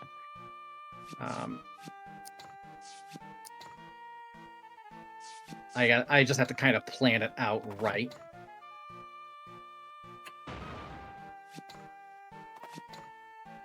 Come on. Not enough. Shit. Okay. So unfortunately, this is going to mean that we have an extra turn. And that just sometimes happens.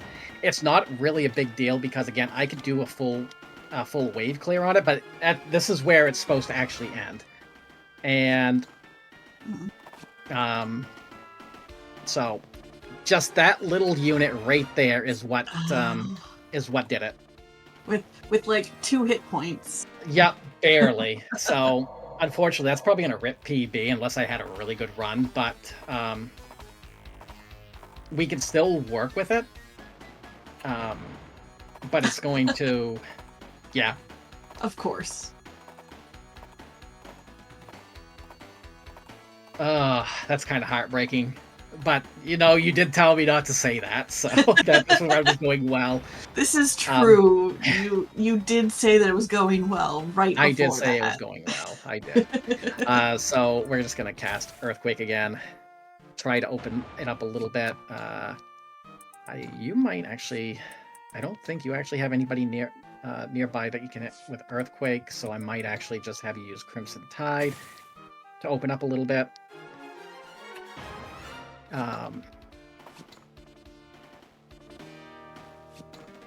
So yeah, this might take an extra turn or two, unfortunately. And I messed up again. No big deal. So let's see. You got Crimson Tide.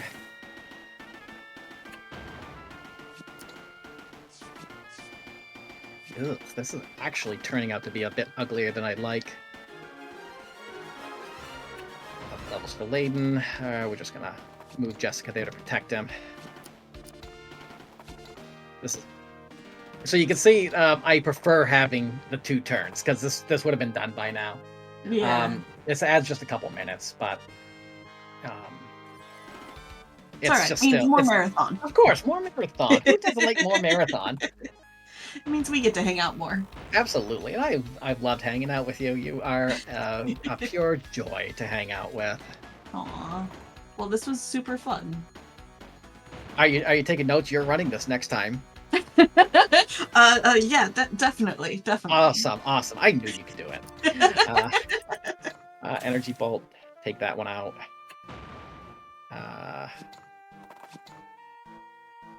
Finish you, and we'll just have Taylor. Come on, bro. All right, and that is the game. We're coming up on time in just a moment.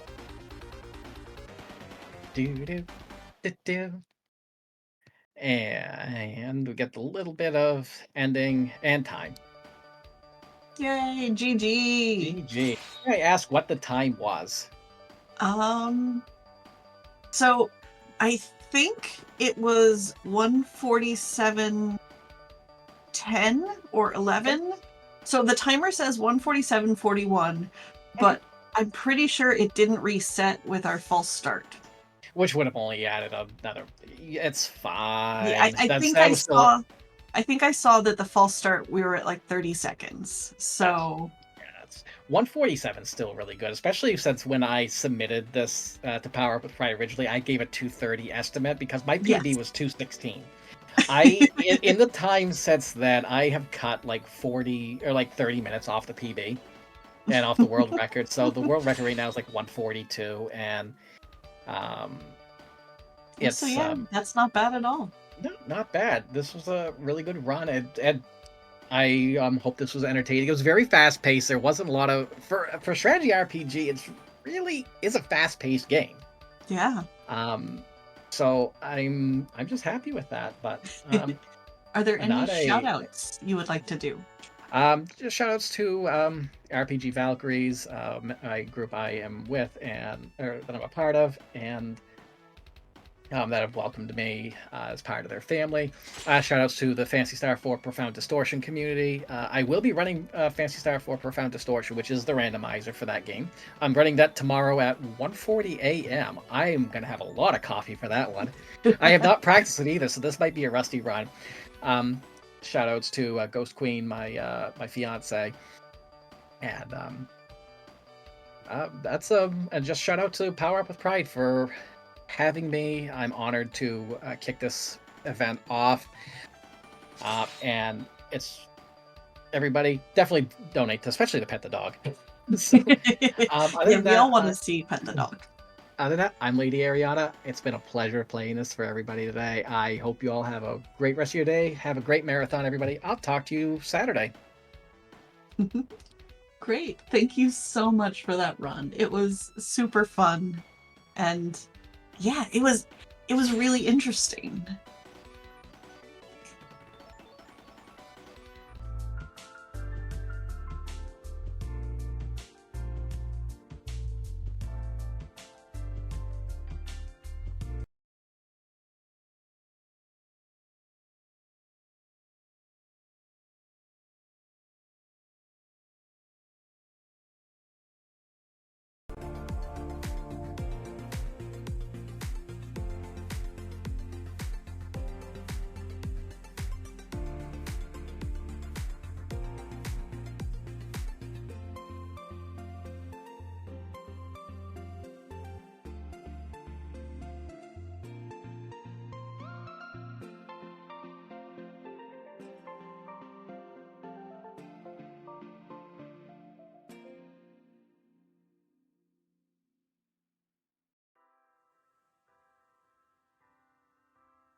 Give it up again, everyone, for LadyErianna. That was such a fun run. And like, I like, tactic games, RPG games, but that really was, she kept saying it was very fast paced, and it was.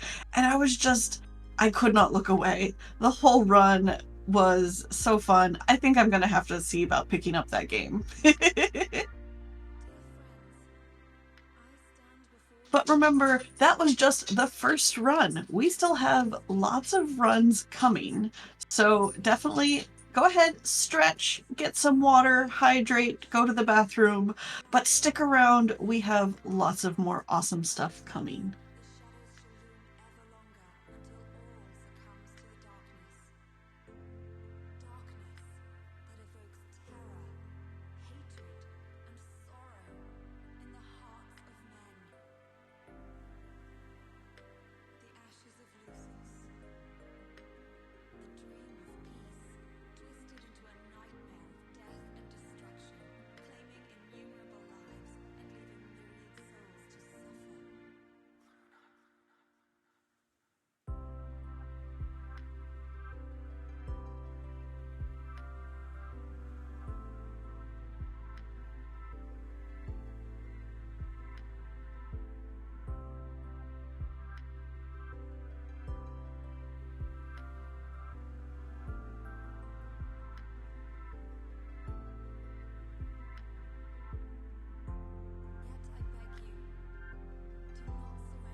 All right, everyone, and that has been my time with you for now.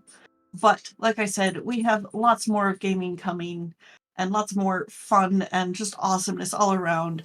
I'm going to be handing you off to Joker, who is another amazing host for us. Stick around for more to come.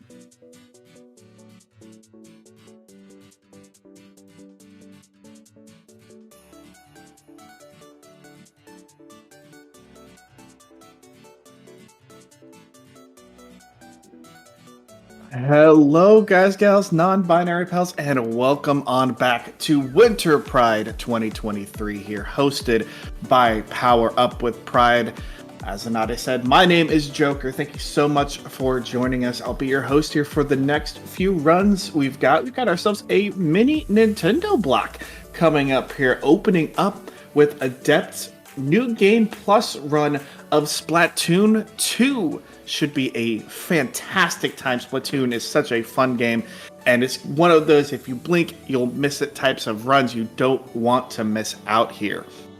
I do want to let everyone know here first, before we move forward, that we are raising money for Point of Pride. Point of Pride is a trans-led 501c3 nonprofit organization, and they've served tens of thousands of people in all 50 states and 100 plus countries by providing access to gender-affirming health and wellness services. All of your donations go towards Point of Pride, and it's fantastic to help out the folks there. Don't forget, when you do donate, using that exclamation mark donate in chat. We do have some incentives and some polls that we do have yet to meet here coming up for tonight. We've got 3 open incentives for runs happening later on tonight. Coming up directly after this next Splatoon 2 run is Elite Spud with Luigi's Mansion, and that incentive is a category upgrade to 100% from the any percent no out of bounds category. 100% is amazing. It's very intricate, very in-depth. You're not going to want to miss that. We are at $25 raised out of $500 needed for that incentive. We also have Made of Skur, which will be run by Oscar424 coming up after that. We have a Pet the Dog incentive for Made of Skur. We also have a good versus bad ending bid war for Made of Skur right now. And on that bid war, the good ending is winning at $26. So if you want to see the good ending and you want to make sure that it stays on, please make sure to mark your donations towards that. Or if you want to see the bad ending and you want to see what happens as everything falls apart in Made of Skur, make sure to mark your donation towards that. You can put your donations towards both the polls and the incentives. So make sure that you are marking those. And as you can see up in the chat here, as that is pinned, because we are using Tiltify, we can't do runner's choice requests. So when you do donate and when you do put in your incentives, you need to select specific incentives to make sure that we are reaching those targets and we have those polls coming up. We have plenty of other incentives and polls available here, so please take a look at the Tiltify page in order to put your donations towards them. We're getting ourselves ready and set up here for Adept's Splatoon 2 run, so please stay tuned. We'll be right back here in just a few moments with that run. It's going to be a great time.